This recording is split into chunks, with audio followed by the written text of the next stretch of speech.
겸손과 기도.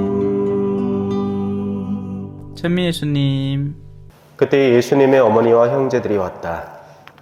그들은 밖에 서서 사람을 보내어 예수님을 불렀다.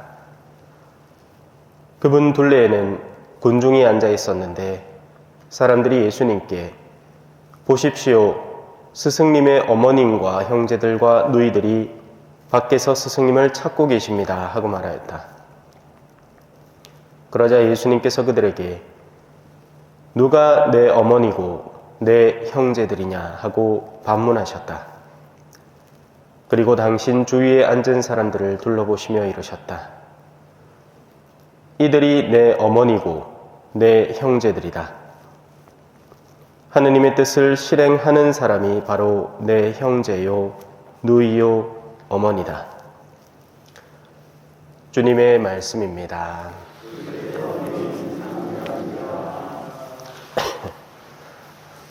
찬미 예수님,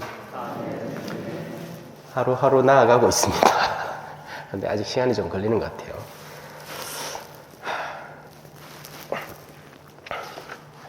자, 우리는 이 신앙생활을 무언가를 해내는 생활로 흔히 치환시켜버립니다.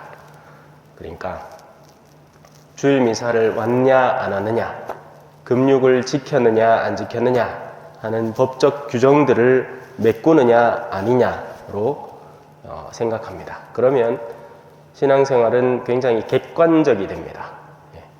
무엇을 했는지 안 했는지에 따라서 명백하게 선이 그어지고 뚜렷하게 드러나는, 바로 거기에서 더 열심한 신앙과 덜 열심한 신앙조차도 나뉘어버립니다. 왜냐하면 묵주기도 하루에 20단 바치는 사람은 당연히 5단 바치는 사람보다 훨씬 더 많은 기도를 바치니까요. 그래서 오늘 일독서는 그렇지 않다라고 이야기를 합니다. 그게 아니다. 착각하는 거다. 그렇게 신앙생활을 하는 게 아니다. 해마다 계속해서 바치는 같은 제물로는 하느님께 나아가는 이들을 완전하게 할 수 없습니다. 만일 완전하게 할 수 있었다면 예배하는 이들이 한번 깨끗해진 다음에는 더 이상 죄의식을 가지지 않아 제물을 바치는 일도 중단되지 않았겠습니까? 그래서 이 일독서 히브리서는 우리가 하느님께 나아가는 색다른 방향을 제시해 줍니다. 그건 바로 내면에 존재하는 의지에 대한 부분이죠. 그리고 이 부분에서 수많은 사람들은 실패합니다. 그런데 우리는 과연 이 의지를 그럼 모르느냐, 갖고 있지 않느냐, 안 쓰느냐 하면 씁니다. 생존을 위해서 쓰고요. 돈벌이를 위해서 씁니다. 그걸 위해서라면 우리의 의지는 항상 준비되어 있습니다. 소위 말해서 깨어있다라고 볼 수 있는 거죠. 다만 그 의지가 영혼이라는 커넥션을 만나는 건 너무 힘든 일입니다. 세상 안에서는 발동을 하는데 세상 안에서는 이 의지가 어떤 식으로든 실현화되고 구체화되어 나가고 있는데 하느님이라는 커넥션을 마주하기에는 아직 요원합니다. 그래서 오늘 히브리서는 우리에게 다른 걸 바치기 이전에 가장 먼저 바쳐야 할 것이 무엇인지를 뚜렷하게 드러내 줍니다. 그리하여 제가 아뢰었습니다. 보십시오, 하느님. 두루마리에 저에 관하여 기록된 대로 저는 당신의 뜻을 이루러 왔습니다. 하느님의 뜻은 어디 있을까요? 하느님은 무엇을 바랄까요? 세상에는 이 뜻을 속이는 사람들이 참 많습니다. 그 뜻을 속여서 상대를 내가 욕구하는 대로 움직이게끔 하려는 사람들이 심지어는 교회 안에도 넘쳐납니다. 그렇게 할 때 내 편이 생기고 내 팀이 생기고 결국 그것은 세속적인 내 힘이 되기 때문이죠. 하지만 하느님의 뜻은 요원한 곳에 있습니다.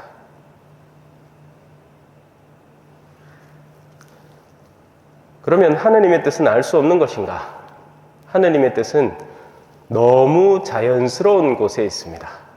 오늘 원래는 오늘 이제 책자를 못 찾아가지고 이 메일 미사를 놓고 하는데, 제가 나중에 알고 보니까 오늘이 연중 3주간 화요일 복음을 읽더라고요. 프란치스코 살레시오 주교학자는 그냥 의무 기념일이 아니고 그냥 기념일이라서 그런 모양입니다. 근데 이 프란치스코 살레시오 주교학자님이 쓰신 신심생활 입문이라는 책이 있습니다. 거기 보면 신심이라는 것은 꼭 거룩해 보이는 곳에만 존재하지 않는다는 걸 가르칩니다. 여기 보면 돼지 치는 분들도 계시고 참여하는 분들도 계시고 여러 가지 일들을 하시는 분들이 계시지 않습니까? 프란치스코 살레시오 성인에 따르면 돼지를 치면서도 신심을 실행할 수 있습니다. 돼지를 하느님의 뜻에 맞게끔 치면 됩니다. 탐욕의 수단으로 치지 말고요. 돈을 미친 듯이 벌어들이는 수단으로 돼지를 치는 게 아니라 그것을 통해서 내가 세상 사람들에게 맛있는 고기를 선물해 줄 수 있고, 또 돼지들은 돼지들 나름으로 가장 기본적인 선 안에서 불행하지 않도록 잘 가꾸어 주는 겁니다. 참외도 마찬가지일 겁니다. 땅이라는 것은 하느님께서 우리에게 허락해 주신 소중한 것으로 잘 가꾸어야 하지, 마구잡이로 거기다 무엇을 잔뜩 쏟아 부어서 부영양화를 시키고 주변을 환경을 오염시키고 하다가는 결국 그것들이 다시 고스란히 우리에게 되돌아오게 됩니다. 사실 우리나라는 이제 2023년 올해부터 수많은 경제난이 예견되어 있죠. 이거는 그냥 겁주려는 게 아니라 과학입니다. 과학. 수많은 학교들이, 그죠? 지방대학들이 소멸될 위기에 처해 있고 너무나 자연스럽고 당연한 이야기죠. 그 모든 것들이 그 안에 하느님의 뜻을 망각한 세대에게서 빚어지는 일들인 겁니다. 우리는 잘 살려고 했지, 세속적으로 잘 살려고 했지, 하느님의 뜻을 찾아가면서 잘 살려고 하지 않았기 때문이죠. 하느님의 뜻이 어딨냐며 대들기까지 했습니다. 신앙생활은 딱딱한 물건처럼 바뀌어 버렸습니다. 정말 내가 기쁨으로 뭔가 의지가 동해서 활력이 넘쳐서 다가오는 어떤 생활이기보다는 해야 하는 것을 메꾸는 생활로, 그렇게 바뀌어서 다른 사람들에게 그 어떤 매력도 느끼지 못하는 생활로 변해버렸습니다. 정말 우리가 기쁘게 하는 건 다른 사람들이 보면 저 사람 정말 신나는구나, 나도 저기 한번 가보고 싶다라는 마음이 들게 마련인데, 오늘날 신앙인들의 그 비매력성은 자기가 살고 있는 신앙 자체에서 기쁨을 느끼지 못하는 데 있습니다. 그 가장 극명한 결과가 우리 자녀 때에게서 드러나죠. 부모가 하는 너무나 아름답고 좋은 일들은 자녀에게 너무나 자연스러운 매력의 대상이 됩니다. 그래서 어린 시절에 신앙을 잘 전해줘야 하죠.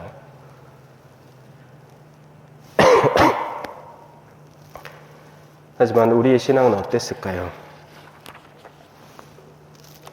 오늘 복음은 인간적 관계로 맺어져 있는 예수님과 친지들의 관계를 1차적으로 드러내면서 나 저 사람 잘한다, 우리 친척 중에 한 명이다, 내 그 신부님 잘한다. 제가 얼마 전에도 농담처럼 말씀을 드렸죠, 그죠? 마당 주차장에서 아무렇게나 차를 대고 가는 분이 제가 주임 신부인데, 아이고 그래 어디서 오셨어요? 하였길래 네요 본당 신부 잘합니다. 자기는 신앙생활도 하지 않고 신앙에 일절 관심도 없으면서 그런 인맥적인 관계로 신앙이라는 득을 보려는 사람인 겁니다. 보십시오. 스승님의 어머님과 형제들과 누이들이 밖에서 스승님을 찾고 계십니다. 예수님은 그 말에 정면으로 반박합니다. 누가 내 어머니고 내 형제들이냐? 하느님의 뜻이 궁금하다고 했죠. 예수님은 하느님의 뜻을 실행하는 사람이 내 형제요, 누이요, 어머니라고 합니다. 그래요. 모를 수 있습니다. 하느님의 뜻을. 하지만 모르면 배우려는 의지가 있어야죠.